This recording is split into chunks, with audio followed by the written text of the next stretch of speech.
আমরা তার তীব্র নিন্দা ও প্রতিবাদ জানাচ্ছি। রমজান মাস একটা পবিত্র মাস।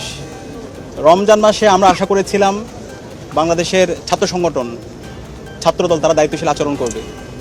আমরা আশা করেছিলাম 12 ফেব্রুয়ারির পরে ক্যাম্পাসে গণতান্ত্রিক পরিবেশ নিশ্চিত হবে। জুলাই বিপ্লব পরবর্তী ক্যাম্পাসের মধ্যে একটা গণতান্ত্রিক পরিবেশ ছিল। প্রতিটি ক্যাম্পাসে শিক্ষার্থীদের কাছে ছাত্র সংগঠনগুলো তাদের আইডিয়াগুলো নিয়ে যাচ্ছিল। নির্বাচন পরবর্তী আমরা দেখতে পাচ্ছিলাম সারা দেশে ছাত্রদলের সন্ত্রাসীরা বিভিন্ন জায়গায় ভিন্ন মতাবলম্বীদেরকে হুমকি দিচ্ছে এবং আমরা পলিটেকনিক ইনস্টিটিউট দেখতে পেয়েছি এবং আজকে সরাসরি সহিংস হামলা দেখতে পেয়েছি।